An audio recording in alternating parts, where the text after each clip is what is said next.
All right, so today we're going to dive into one of the internet's, well, one of its most bewildering corners. We are going to deconstruct a blog called CRABTREEÚBiz. Now, the goal here isn't to say if its wild claims are true or not, but to just try and understand what this thing is and how it's put together. So, yeah, buckle up. Okay, so the second you land on this website, boom, it's just a total sensory assault. Titles are flying at you. You get something like Bermudae at triangle, and yeah, that's a poop emoji and a magic wand. I mean, what even is that? And then, just like that, bam, a complete 180 to Diddy Insider exposes the Pizzagate conspiracy. So we've just jumped right into the middle of some celebrity conspiracy thing. And you haven't even had a second to process that before you get hit with this.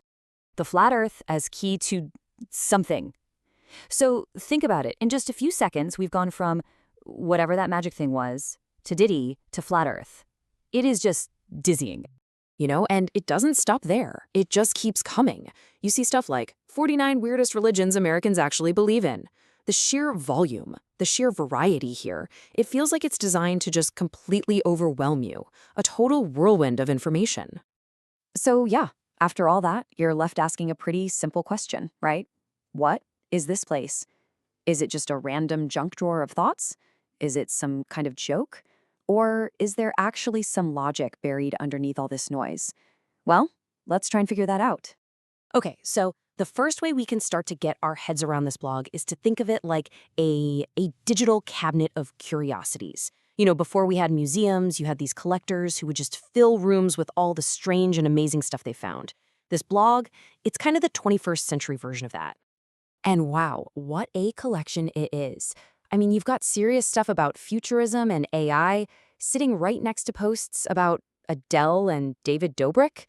You've got these deep dives on Atlantis, and then a link to the Federalist Society. Oh, and by the way, here's how to fix your bad credit score. At first glance, it looks like there's absolutely no rhyme or reason to any of it. But this is where things start to get really interesting. See, if you dig deep enough into the site's own files, you find that the creator actually left a key, a roadmap. It's a kind of self-portrait of their interests, something they call an interestornado. And this is our ticket to finding some kind of structure in all this chaos. So here it is. The creator breaks down their whole interestornado into 4 big buckets: esotericism and spirituality, technology and futurism, culture and theories, and creative pursuits. This is the framework. This is the hidden logic we were looking for. Turns out every single post is supposed to fit into one of these categories. And check this out. You can see exactly how it works. Once you have these categories, the chaos starts to look, well, less like chaos and more like a really unique filing system. A post about fallen angels? That goes under esotericism. AI and art? Easy. Technology. Secret covenant of the Illuminati? That fits neatly into culture and theories. All of a sudden, it's not random anymore. It's just eccentrically organized. Okay, so that leads us to the next big piece of the puzzle. It's super important to understand that the blog's creator isn't really writing long original articles. Nope. Their main job, their main creative act, is collecting, curating, and archiving stuff that's already out there. And the scale of this, it's just staggering. Get this. In just the first few months of this year, we're talking 1,299 posts. That's not someone writing a diary, right? That's the work of a relentless archivist. The whole game here is just constant, almost obsessive collection. So here's the big takeaway from that. We gotta stop thinking of this as a journal and start seeing it for what it is, an archive. It's a personal library collecting everything the owner thinks is weird, interesting, or, and this is super important, suppressed. For them, the act of choosing and arranging this stuff is the creation. Okay, so if it's all just a curated archive, what's the glue that holds it all together? I mean, what connects AI to angels or conspiracies to credit scores? Well, there is one thing, one single theme that's driving this entire project, and that's the quest for hidden knowledge.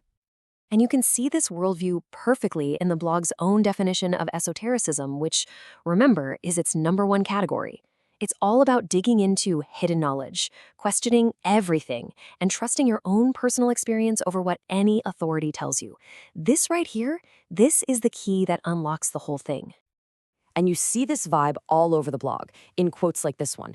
In the dance of stars and symbols, the universe whispers secrets only the heart can decode. You hear that, right? It's mystical, it's anti-establishment. It's basically saying that real truth isn't something you're taught in school. It's something you have to feel and discover for yourself.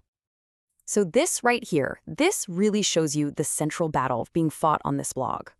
It's a showdown between what it calls mainstream knowledge and hidden knowledge. So official narratives get replaced by a suppressed books catalog. Peer-reviewed science gets challenged by stuff like the flat Earth. Established history gets thrown out for the secret covenant of the Illuminati. It's a whole worldview built on a really deep suspicion of anything official. Okay, so let's zoom out. We've deconstructed the what. Now let's ask, so what? With all this in mind, what does a blog like this actually represent? What is its purpose in our crazy, information-soaked world? When you really get down to it, you can see this blog as one person's genuine attempt to just map reality. I mean, think about it. We're all drowning in data and information. A project like this is like a personal DIY system for making sense of it all. It's about connecting all these different dots to form a picture of the world that, at least to its creator, feels coherent. And the process here? It's basically a blueprint you see all over the internet. Step 1, reject the official story. Step 2, start collecting all the alternative theories you can find. Step 3, look for patterns and connections between them, no matter how flimsy.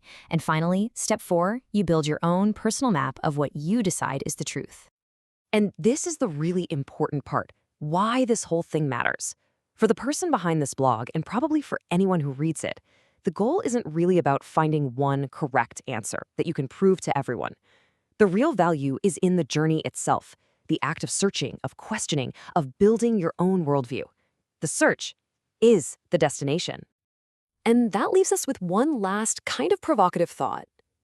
This blog, with all its chaos, it's really just an extreme version of a challenge that every single one of us is facing today. In a world with infinite, conflicting information flying at us 24/7, how do any of us build our own reality?